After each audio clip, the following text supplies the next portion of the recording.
mad at myself, so I got mad at Elle, and I can't apologize, Mom. And I expect her to just take it. And I expect her to be a woman and just appreciate that I'm even in the room. Thank you. Thank you. Good shit. Good shit. What did I tell you? What did I tell you? Get on the road. What did I tell you? I'm angry, so I'm gonna project on you. But I have unresolved personal conflict, so please hold. Wait till I finish speaking. I'm gonna project all over you. I'm extremely angry right now because my life isn't what I wanted it to be, and everyone is a disappointment, including myself. So let me just get very angry with you on this social audio app and word dump all over you all my negativity. I am complete. Thank you for listening to my projection.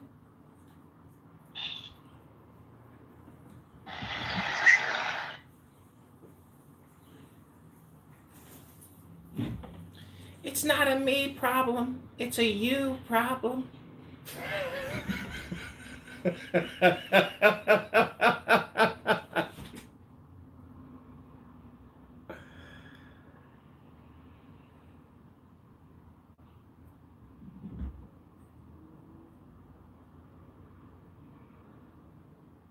Let me be completely unaware and have no mindfulness. I barely even exist because all I do is talk all the time. Therefore, I like to hear myself talk all the time. I don't hear anything that anyone else has to say, and it doesn't matter what anyone else has to say because my opinion is the number one opinion and it supersedes all other opinions. My opinion is complete about my opinions.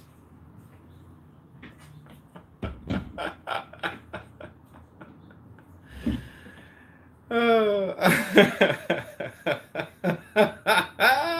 She kicked me. Elle kicked me.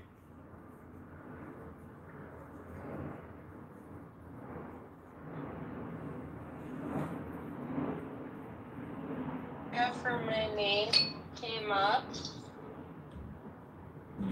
The what? Gematria. Gematria. Okay. Hold on. You know what? Dati la gematria out there. You know what it said? What does it say? Not only did it say airport, right? And we know about how Dimitri called me airport, so we know that. It also said Seuss. Seuss? Like a horse? Seuss, like my face. You feel suspicious about it.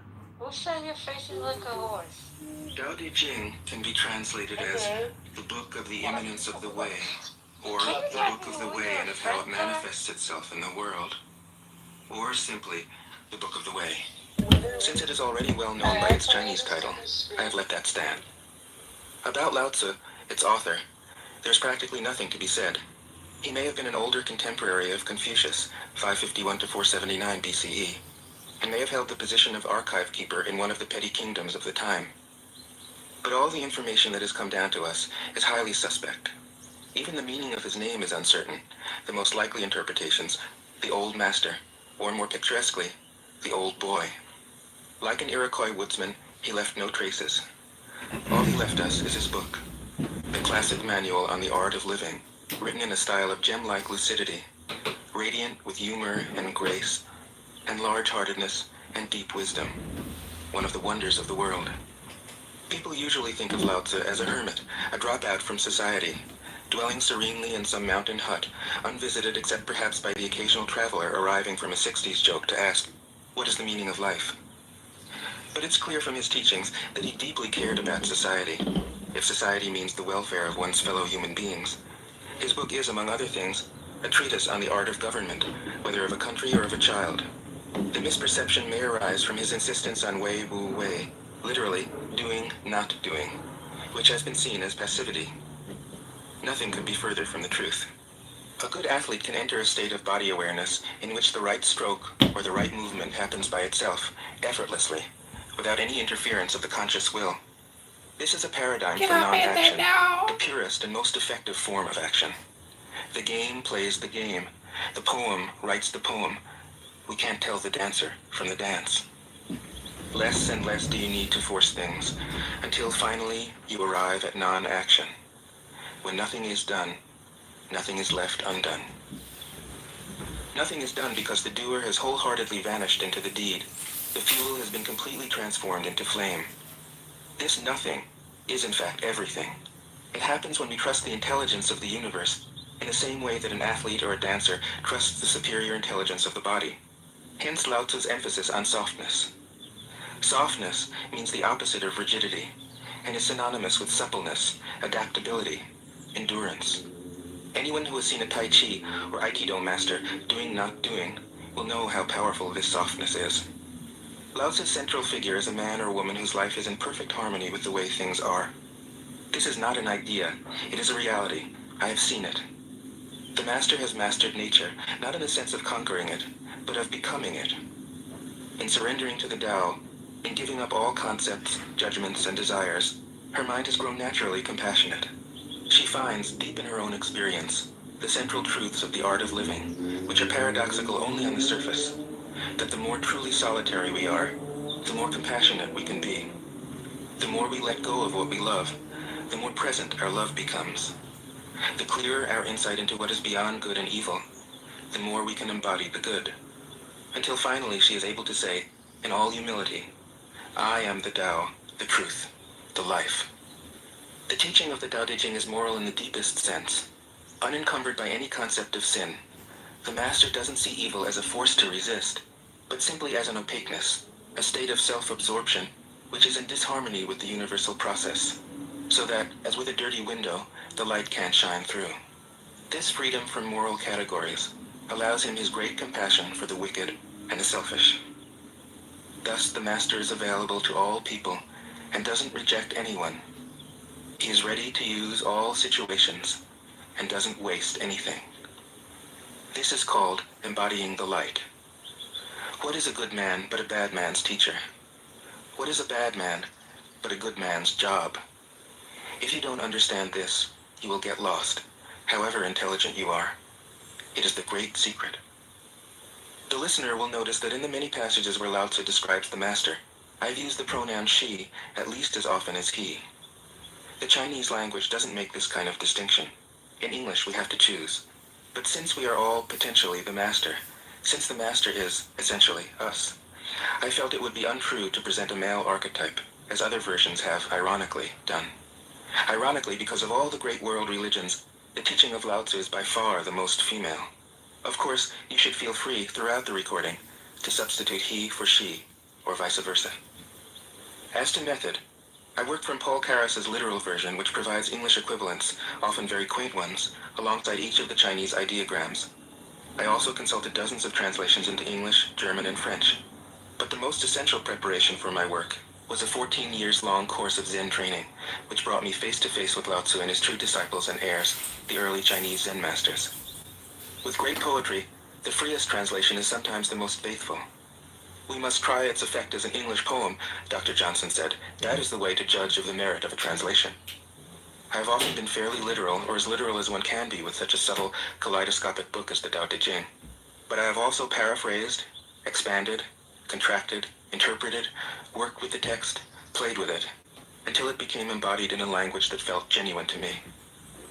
If I haven't always translated Lao Tzu's words, my intention has always been to translate his mind.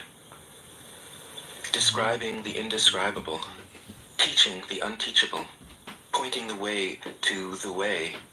What does Lao Tzu think he is doing here? It can't be done. No way. Hence, Po Chu-yi, poet and stand-up comedian, wrote, "He who talks doesn't know, he who knows doesn't talk." That is what Lao Tzu told us in a book of 5,000 words. If he was the one who knew, how could he have been such a blabbermouth? That's the problem with spiritual teachers. They have to be blabbermouths. But their words are, in the traditional Buddhist metaphor, fingers pointing at the moon. If you watch the finger, You can't see the moon. How meticulous the great masters had to be. A monk asked Matsu, "Why do you teach mind is Buddha?" Matsu said, "To stop a baby from crying." The monk said, "When the crying has stopped, what then?" Matsu said, "Then I teach, not mind, not Buddha." The monk said, "How about someone who isn't attached to either?" Matsu said, "I would tell him, not beings." The monk said, "And what if you met a man unattached to all things? What would you tell him?" Matsu said, "I would just let him experience the great Tao." In fact, the truth is right before our eyes, right under our noses. So simple that every child understands it. And yet, as Bante said, the farther you enter into it, the deeper it is. Where is the way to the way? What a question. Still, for complicated minds, drastic measures are needed. Lao Tzu's book was written as a response, out of grandmotherly kindness. According to the oldest biography, Lao Tzu lived for a long time in the country of Chu, but seeing its decline, he departed. When he reached the frontier, the guard said, "Since you are going away, sir, could you write a book to teach me the art of living?" Thereupon, Lao Tzu wrote his book about the Tao, and departed. This is legend, but it is an accurate description of the way in which true teaching happens. He who knows doesn't talk, but words are no hindrance for him. He uses them as he would use gardening tools. When someone asks, he answers. Tao Te Ching. 1. The Tao that can be told is not the eternal Tao. The name that can be named is not the eternal name. The unnameable is the eternally real. Naming is the origin of all particular things. Free from desire, you realize the mystery. Caught in desire, you see only the manifestations. Yet mystery and manifestations arise from the same source. This source is called darkness. Darkness within darkness. The gateway to all understanding. 2. When people see some things as beautiful, other things become ugly. When people see some things as good, other things become bad. Being and non-being create each other. Difficult and easy support each other. Long and short define each other. High and low depend on each other. Before and after follow each other. Therefore the master acts without doing anything and teaches without saying anything. Things arise and she lets them come. Things disappear and she lets them go. She has but doesn't possess, acts but doesn't expect. When her work is done, she forgets it. That is why it lasts forever. 3. If you overesteem brave men, people become powerless. If you overvalue possessions, people begin to steal. The master leads by emptying people's minds and filling their cores, by weakening their ambition and toughening their resolve. He helps people lose everything they know, everything they desire. He creates confusion in those who think that they know. Practice not doing, and everything will fall into place. 4. The Tao is like a well, used but never used up. It is like the eternal void, filled with infinite possibilities. It is hidden, but always present. I don't know who gave birth to it. It is older than God. 5. The Tao doesn't take sides. It gives birth to both good and evil. The Master doesn't take sides. She welcomes both saints and sinners. The Tao is like a bellows. It is empty, yet infinitely capable. The more you use it, the more it produces. The more you talk of it, the less you understand. Hold on to the center. 6. The Tao is called the Great Mother. Empty, yet inexhaustible, it gives birth to infinite worlds. It is always present within you. You can use it any way you want. 7. The Tao is infinite, eternal. Why is it eternal? It was never born, thus it can never die. Why is it infinite? It has no desires for itself, thus it is present for all beings.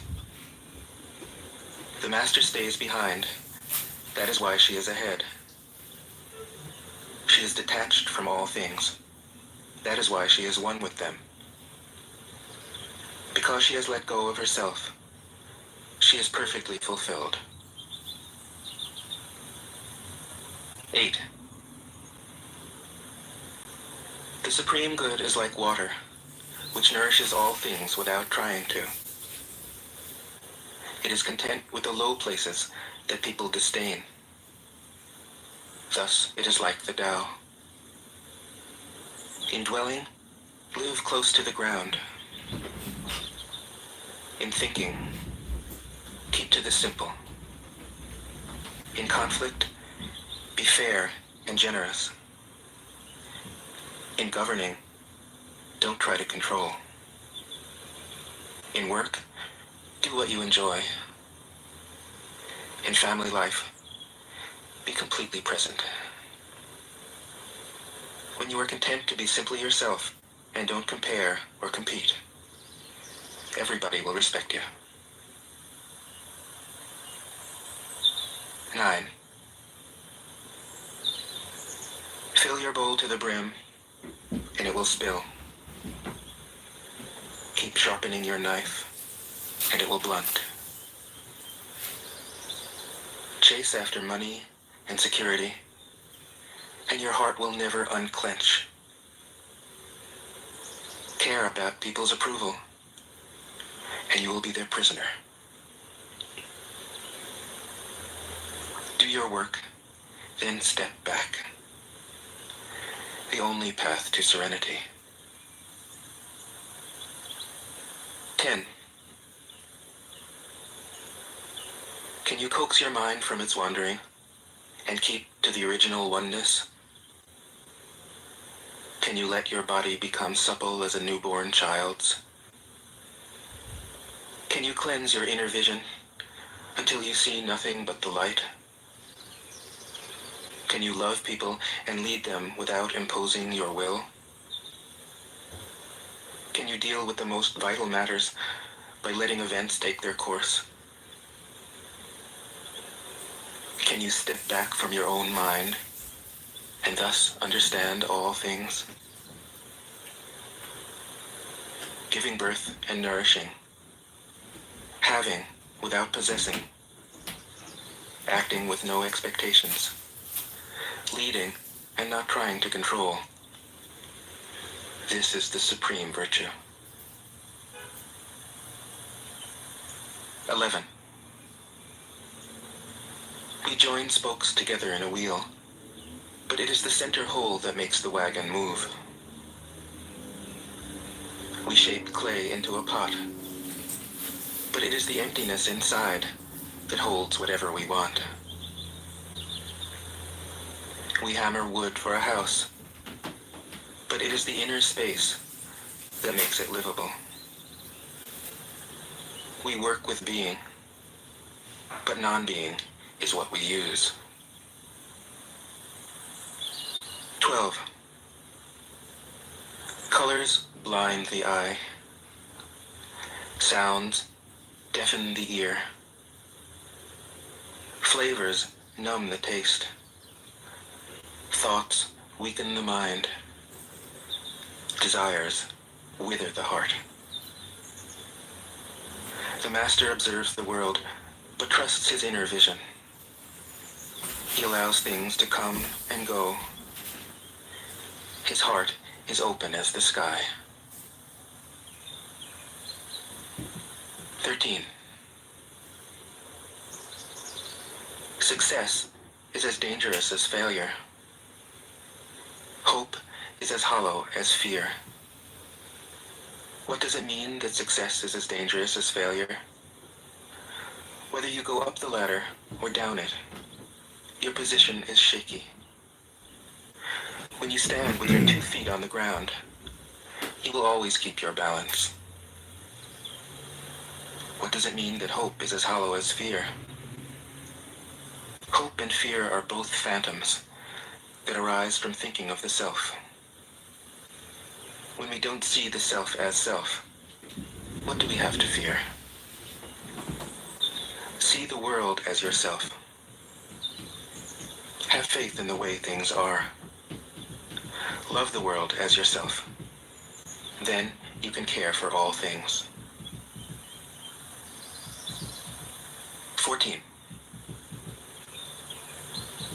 Look, and it can't be seen. Listen, and it can't be heard. Reach, and it can't be grasped. Above, it isn't bright. Below, it isn't dark. Seamless, unnameable, it returns to the realm of nothing. Form that includes all forms. Image without an image. Subtle, beyond all conception. Approach it, and there is no beginning. Follow it, and there is no end. You can't know it, but you can be it. At ease in your own life. Just realize where you come from. This is the essence of wisdom. 15. The ancient masters were profound and subtle. Their wisdom was unfathomable. There is no way to describe it. All we can describe is their appearance.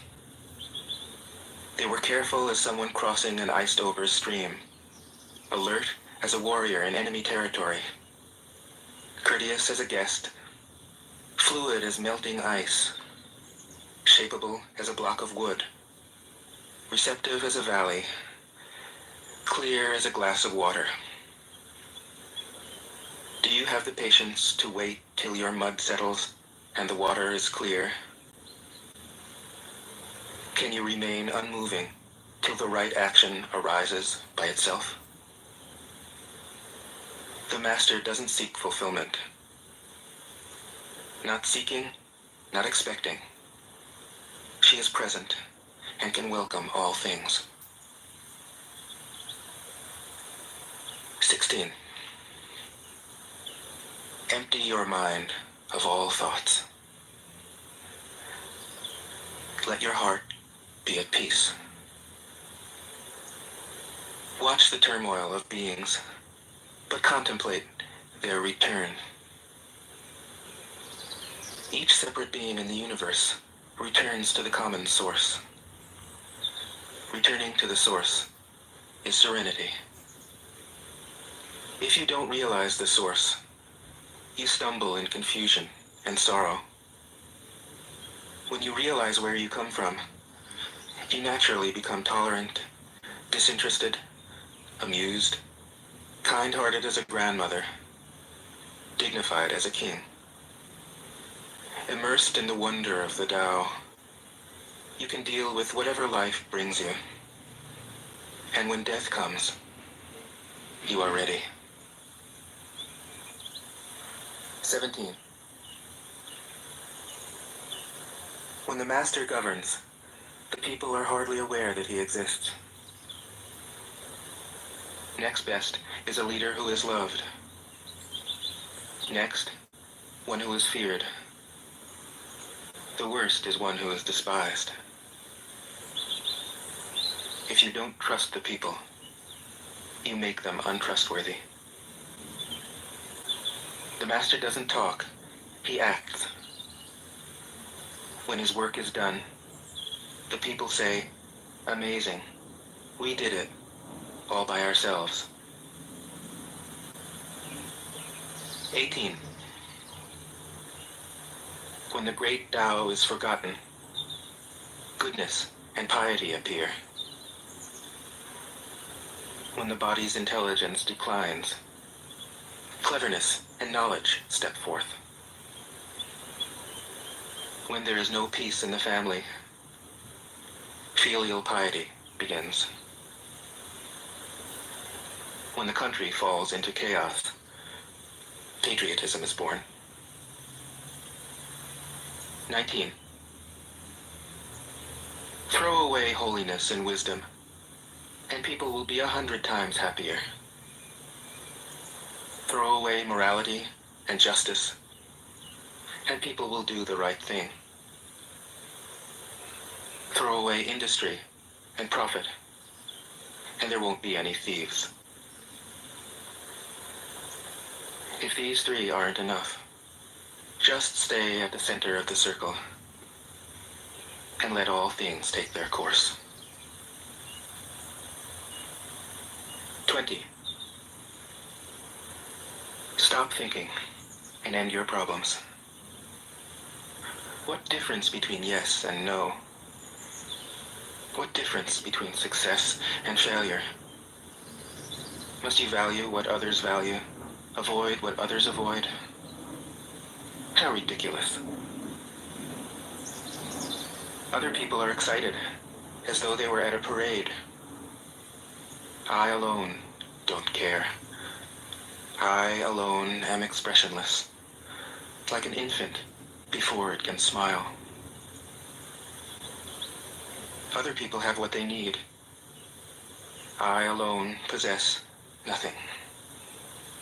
I alone drift about, like someone without a home. I am like an idiot, my mind is so empty.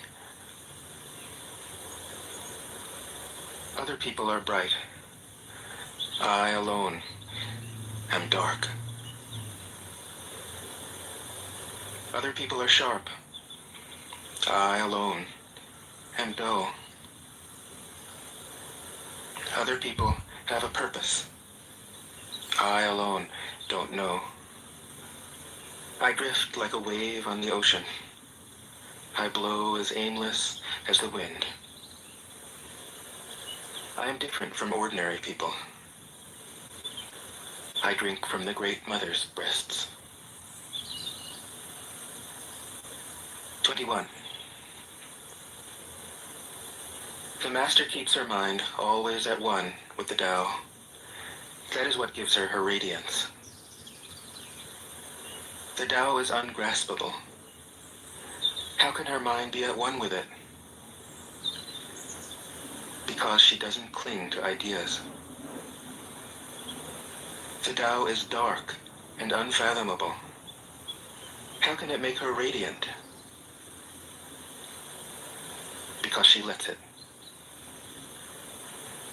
Since before time and space were, the Tao is. It is beyond is and is not. How do I know this is true? I look inside myself and see. 22. If you want to become whole, let yourself be partial. If you want to become straight, let yourself be crooked. If you want to become full, let yourself be empty. If you want to be reborn, let yourself die. If you want to be given everything, give everything up. The Master, by residing in the Tao, sets an example for all beings. Because he doesn't display himself, people can see his light. Because he has nothing to prove, people can trust his words. Because he doesn't know who he is, people recognize themselves in him. Because he has no goal in mind, everything he does succeeds. When the ancient masters said, if you want to be given everything, give everything up, they weren't using empty phrases. Only in being lived by the Tao can you be truly yourself. 23. Express yourself completely, then keep quiet. Be like the forces of nature. When it blows, there is only wind. When it rains, there is only rain. When the clouds pass, the sun shines through. If you open yourself to the Tao, you are at one with the Tao, and you can embody it completely. If you open yourself to insight, you are at one with insight, and you can use it completely. If you open yourself to loss, you are at one with loss, and you can accept it completely. Open yourself to the Tao, then trust your natural responses, and everything will fall into place. 24. He who stands on tiptoe doesn't stand firm. He who rushes ahead doesn't go far. He who tries to shine dims his own light. He who defines himself can't know who he really is. He who has power over others can't empower himself. He who clings to his work will create nothing that endures. If you want to accord with the Tao, just do your job, then let go. 25. There was something formless and perfect before the universe was born. It is serene, empty, solitary, unchanging, infinite, eternally present. It is the mother of the universe. For lack of a better name, I call it the Tao. It flows through all things, inside and outside, and returns to the origin of all things. The Tao is great. The universe is great. Earth is great. Man is great. These are the four great powers. Man follows the earth. Earth follows the universe. The universe follows the Tao. The Tao follows only itself. 26. The heavy is the root of the light. The unmoved is the source of all movement.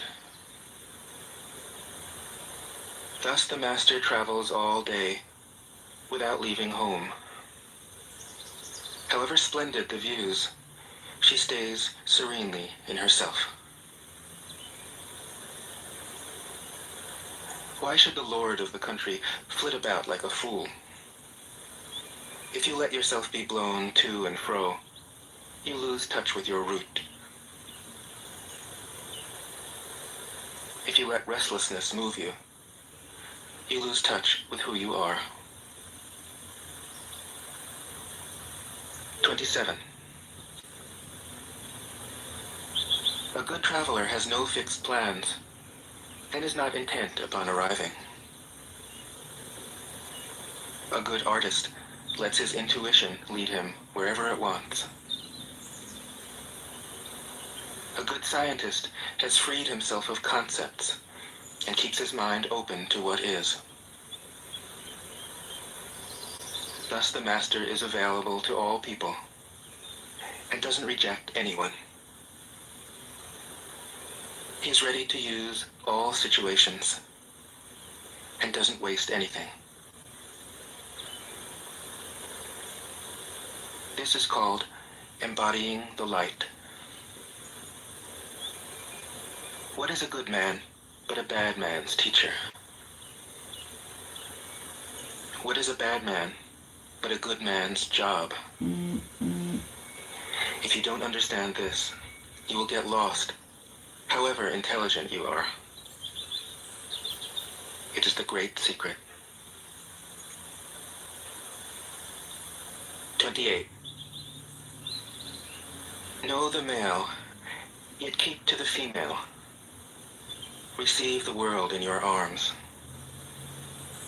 If you receive the world, the Tao will never leave you, and you will be like a little child. Know the white, yet keep to the black. Be a pattern for the world. If you are a pattern for the world, the Tao will be strong inside you, and there will be nothing you can't do. Know the personal, yet keep to the impersonal. Accept the world as it is. If you accept the world, the Tao will be luminous inside you, and you will return to your primal self. The world is formed from the void, like utensils from a block of wood. The master knows the utensils, yet keeps to the block. Thus she can use all things. 29. Do you want to improve the world? I don't think it can be done. The world is sacred. It can't be improved. If you tamper with it, you'll ruin it. If you treat it like an object, you'll lose it. There's a time for being ahead, a time for being behind, a time for being in motion, a time for being at rest, a time for being vigorous, a time for being exhausted, a time for being safe, a time for being in danger. The master sees things as they are, without trying to control them. She lets them go their own way and resides at the center of the circle. 30. Whoever relies on the Tao in governing men doesn't try to force issues or defeat enemies by force of arms. For every force, there is a counterforce. Violence, even well-intentioned, always rebounds upon oneself. The master does his job and then stops. He understands that the universe is forever out of control, and that trying to dominate events goes against the current of the Tao. Because he believes in himself, He doesn't try to convince others. Because he is content with himself. He doesn't need others' approval. Because he accepts himself. The whole world accepts him. 31. Weapons are the tools of violence. All decent men detest them. Weapons are the tools of fear.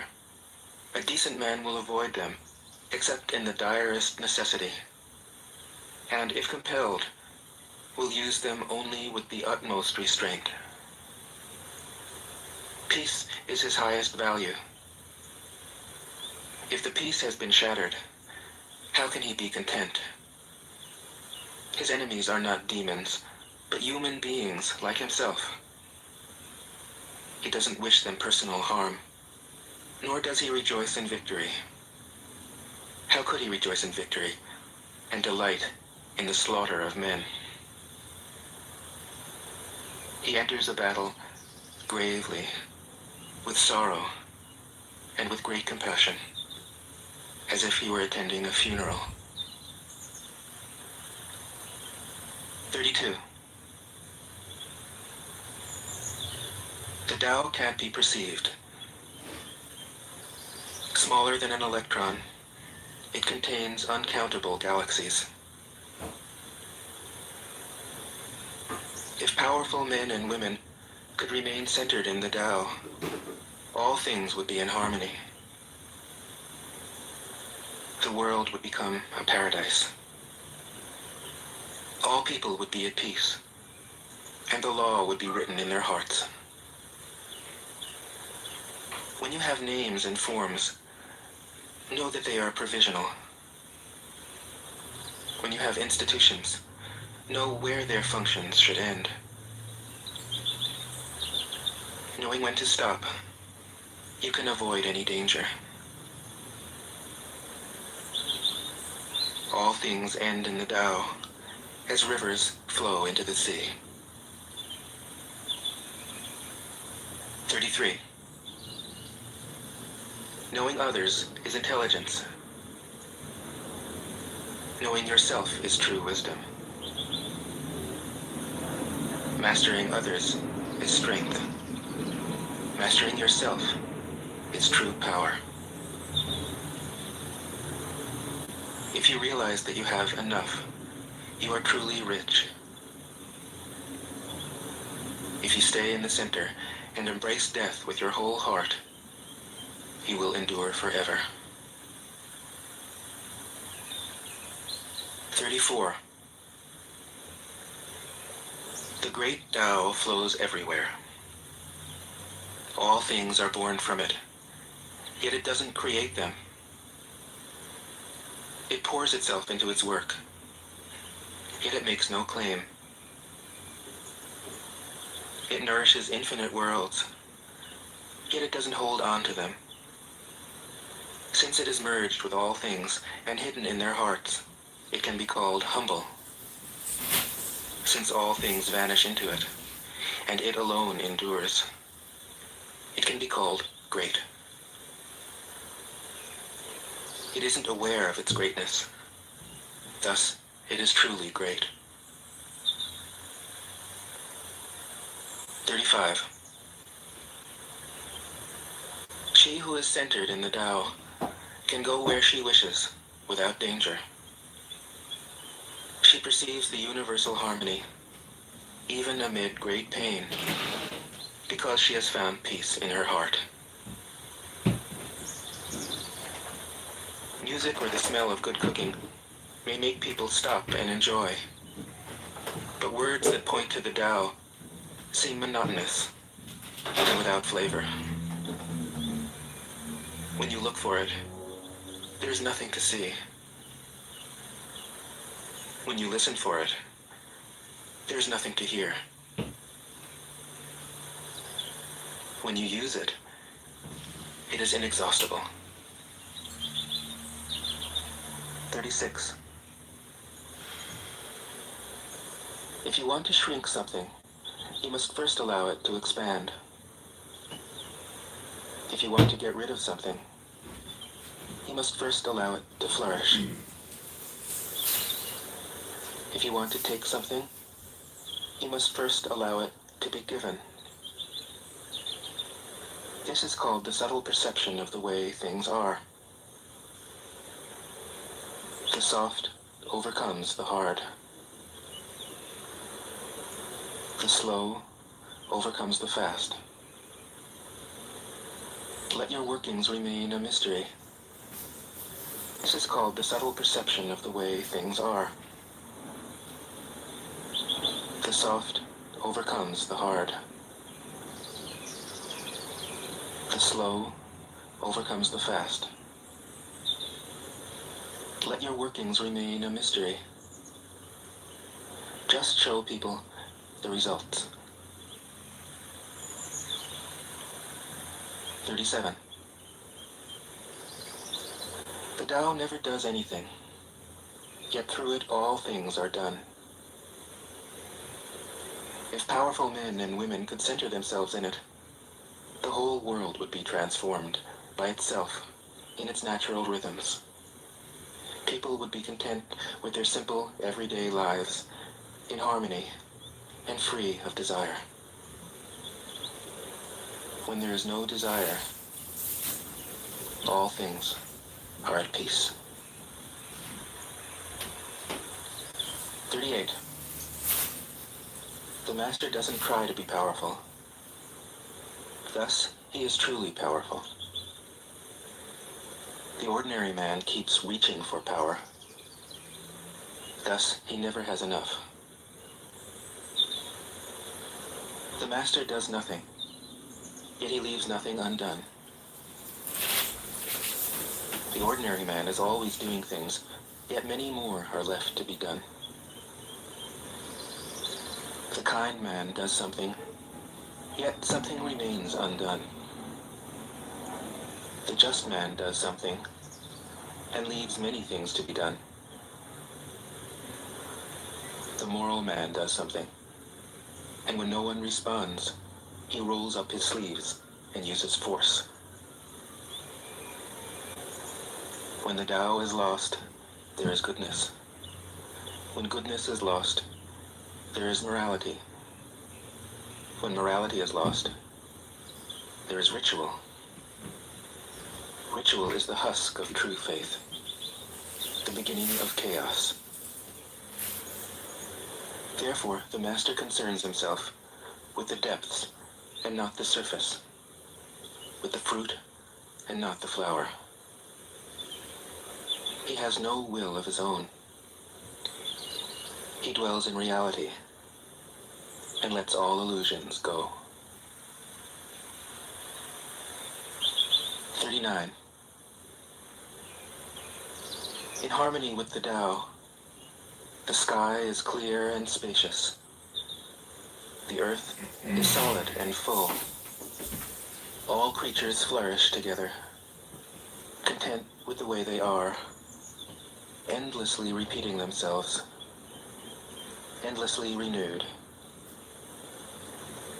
When man interferes with the Tao, the sky becomes filthy. The earth becomes depleted. The equilibrium crumbles. Creatures become extinct. The Master views the parts with compassion because he understands the whole.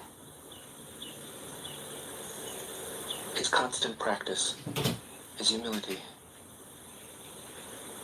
He doesn't glitter like a jewel, but lets himself be shaped by the Tao, as rugged and common as a stone.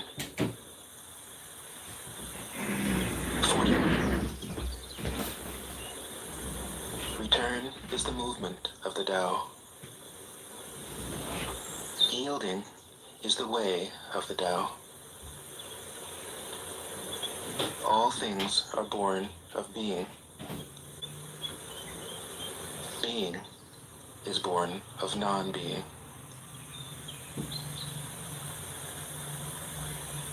41. When a superior man hears of the Tao, he immediately begins to embody it. When an average man hears of the Tao, he half believes it, half doubts it. When a foolish man hears of the Tao, he laughs out loud. If he didn't laugh, it wouldn't be the Tao. Thus it is said, the path into the light seems dark. The path forward seems to go back. The direct path seems long. True power seems weak. True purity seems tarnished. True steadfastness seems changeable. True clarity seems obscure. The greatest art seems unsophisticated. The greatest love seems indifferent. The greatest wisdom